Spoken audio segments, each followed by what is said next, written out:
동기기에서 그 에너지가 전달되는 내용을 언급할 때 우리가 항상 부하각을 얘기를 합니다. 그리고 그 부하각은 동기 전동기에 있어서의 이제 V곡선하고 아주 밀접한 관계가 있습니다. 오늘은 이번 강의에서는 그런 내용에 대해서 공부를 해볼 텐데요. 먼저 전체적인 내용이 진행되게 되는 배경에 대해서, 그림에 대해서 이제 설명을 드리고자 합니다. 먼저 그 전기적하고 기계적인 관계에 대해서 먼저 설명해 보도록 하겠습니다. 지금 동기기는 삼상이죠. 삼상인데 이제 삼상이 다 평형으로 구성이 되어 있으니까 한 상에 대해서만 띄워가지고 설명을 하도록 하겠습니다. 삼상 중에 이제 한 상이 단자전압의 전원이 인가가 되겠죠. 전동기의 경우입니다. 그러면은 그 단자전압에 의해서 전류가 이렇게 흐르고 이쪽 방향이 아니라 이제 왼쪽 방향이겠죠. 그 다음에 여기 있는 것은 RAXA라고 그랬는데 이것은 ZA인데 ZS라고 그런 표현이 더 적당하겠네요. 내부 임피던스죠. 동기기의 내부 임피던스, 권선의 리액턴스와 그 다음에 저항값이 되는 것이죠. 그것을 이제 거치고 나서 무엇입니까? 이제 회전자에 해당하는, 회전자가 이제 돌면서 회전자도 이제 역기전력처럼 생각할 수가 있겠죠. 그것이 권선에 유기하는 전압값하고 이제 평형이 돼가지고 진행이 되죠. 그래서 VT는 결과적으로 어떻게 표시할 수 있습니까? IAZS 플러스 EG 뭐 이렇게 표시할 수가 있습니다. 한 상에 대해서 이제 회로를 이렇게 우리가 설명을 할 수가 있겠죠. 자, 여기서 이제 물리적으로는 여러분들 그림 기억나시죠? 그림 보면은 우리가 회전자가 있었고 N극, S극, 그렇죠? 그 다음에 고정자가 이렇게 주위에 있어서 고정자에 이제 권선들이 이렇게 A상, B상, C상. 지금은 이제 A상이라고 그러는 요 한 상에 대해서만 얘기를 한 거라고 생각을 하시면 되죠. 여기에서 이제 전원이 연결이 되니까 여기하고 요 단자 요 사이에 인가되는 전압이 VT라고 생각을 하시면 되는 거고요. 그렇죠? VT 바로 여기 해당하는 부분이죠. 그 다음에 이제 이것이 뒤쪽으로 연결돼 가지고 계속 이제 여러 번 감겨서 이제 코일 형태로 이렇게 감겨져 있죠. 한 번이 아니라 사실 여러 번 감깁니다. 여러 번 감겨서 아래쪽으로 해서 이렇게 나오게 되겠죠. 그래서 이 코일 성분이 이제 이 부분, 그 다음에 코일의 저항 성분이 이제 이 부분이 되는 거죠. 그리고 이제 이 부분이 공간적으로 전기적으로 연결은 되어 있지 않지만 안에 들어가 있는 이 회전자 부분이 돌면서 이 코일의 유기전압을 유기를 하죠. 그래서 이것이 결과적으로 코일의 EG라는 값으로 유기전압으로 유기를 하게 되는 것입니다. 이 관계를 잘 이해를 하시면은 이제 부하각의 개념이 잘 이해할 수 있게 되는 겁니다. 항상 주의할 것은 회전자가 있고 회전자계가 있다는 사실입니다. 회전자계는 회전자하고는 관계가 없습니다. 그렇죠? 고정자에 의해서 만들어진 회전자계죠. 그래서 이 두 개의 관계를 항상 주목해서 보실 필요가 있고요. 구체적으로 이제 수식에 대해서 설명을 드리자면은 다음과 같이 설명을 드릴 수가 있습니다. 부하각의 개념부터 설명을 한번 해보도록 하죠. 지금 방금 설명드린 것과 마찬가지 맥락에서 우리가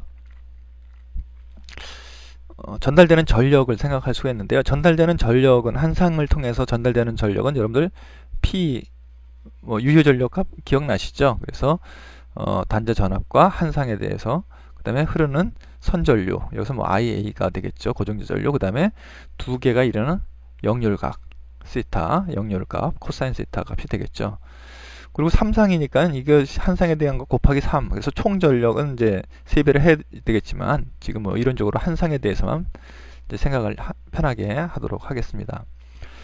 요 내용은 이제 그림에서 보시는 바와 같이 유기전력, 그 다음에 단자전압, 그렇죠? 그 다음에 여기가 빨간색이 IA 전기자 전류 이렇게 되는 것이고요.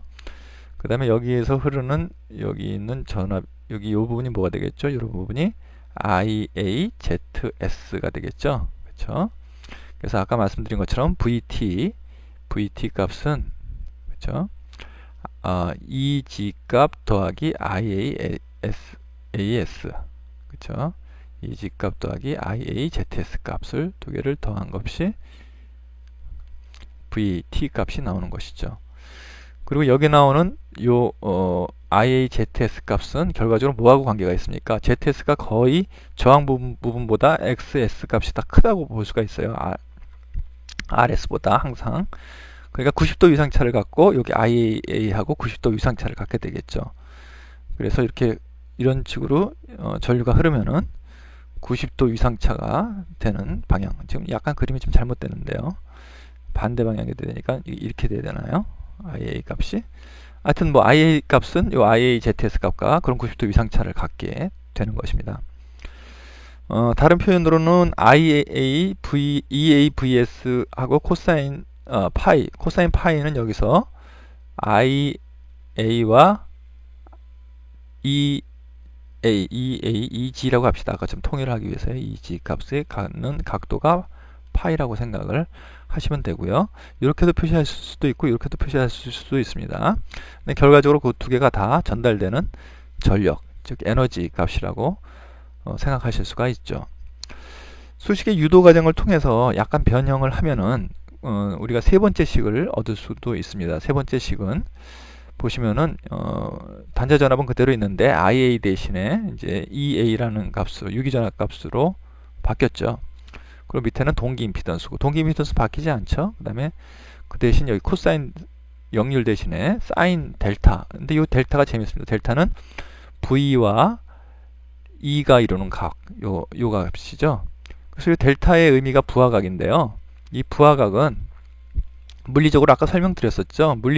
기계적으로는 회전자와 그 다음에 회전자계가 발생한다고 그러지 않습니까? 이 두 개가 이루는 각도가 물리적인 각도, 기계적인 각도가 델타입니다. 사실. 그래서 여러분들이 생각하실 때는 회전자가 만드는 것이 뭐라고 생각하실 수가 있습니까? 회전자가 만드는 것이 유기전압이니까 EG에 해당하는 것이고요. 회전자계가 만드는 것은 뭐하고 관계 있습니까?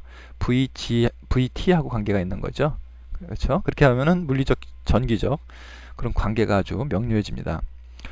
여기서 재밌는 건 뭐냐면 전달되는 전력은 델타가 0일 때 최소. 그 말은 무엇입니까? 사인 0일 때 사인 제로는 0이죠.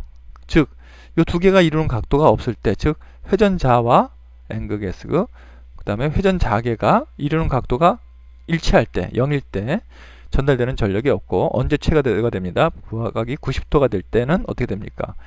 N극 S하고 회전자계가 이렇게 90도의 위상차를 가질 때는 최대가 됩니다. 이 말은 뭐냐 하면은 이 경우나 전부 다 동일한 속도로 도는 건 마찬가지입니다. 하지만 이 경우에는 일치가 되어 있고 두 개의 회전자와 회전자계가 이 경우는 어떻습니까? 90도가 위상이 벌어져 있는 거죠.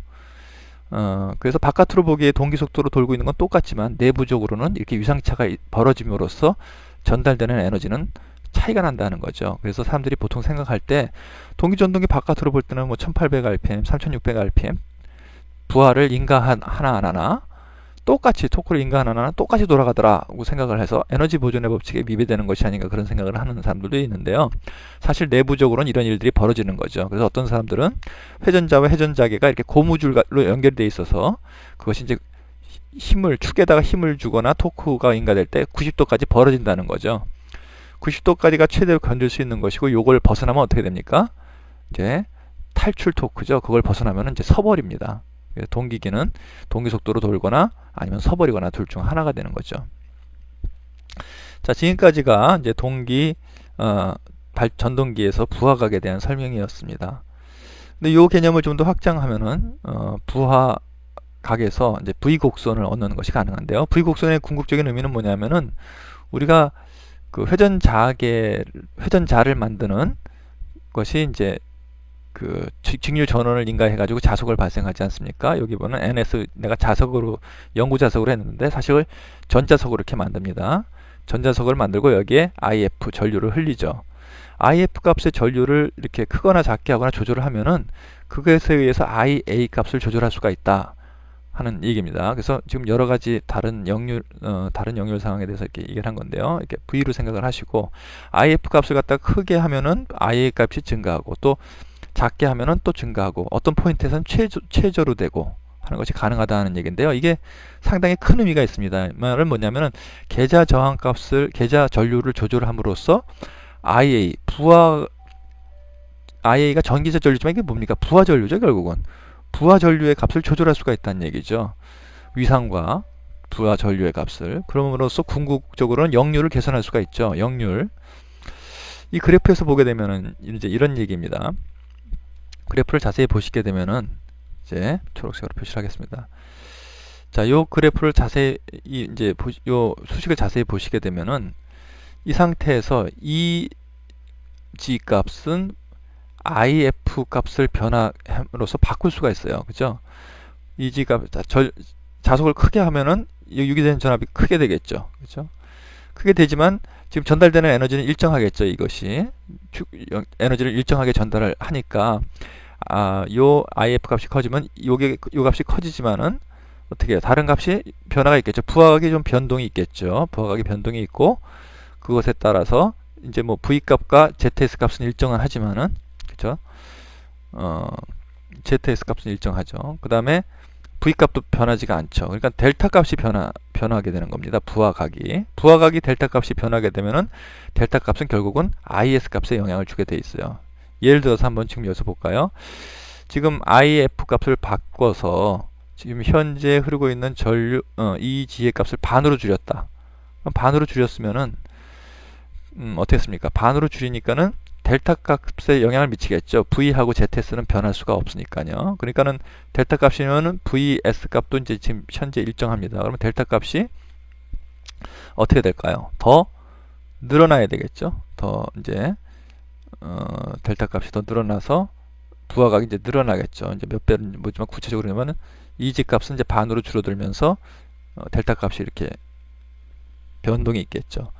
그럼 델타 값이 변동이 있으면은 델타 값 EG 값과 VS 값을 아까 연결하는 값, 요 그래프 값이 요 끝과 빨간색으로 요 끝과 요 끝을 연결하는 값으로 IAZS 값이 바뀝니다. 그렇죠? ZS 값이 바뀌고 ISA는 이것의 90도 각도를 이루는 방향으로 바뀌게 되죠. 그러니까 요 축상에 있게 됩니다. 무슨 말인지 아시겠죠? IA 값이 그 관계를 만족하기 위해서 위상이 바뀐다는 얘기죠. 그 IA 값이 이렇게 바뀐 것은 역률은 어떻게 됩니까? V와 이루는 각도니까 새로 만들어진 것과 V에 이루는 각도, 이것이 이제 새로운 역률이 되죠. 여기 새로운 역률 시타가 된다고 볼 수 있습니다. 잘 표시가 안 되네요. 그렇죠? 이 각도. 자, 그런 식으로 해서 결국 V 곡선이 설명이 되는 겁니다. 뭐 유도 과정이 좀 복잡하다고 생각하시는 분들은 동기 발전기에서 IF 값을 바꾸면은 부하 전류, 즉 부하 전류 값은 전기 전류하고 연결되어 있으니까 그것을 고칠 수가 있구나 하는 것을 기억하시면 되겠습니다. 그래서 전동기의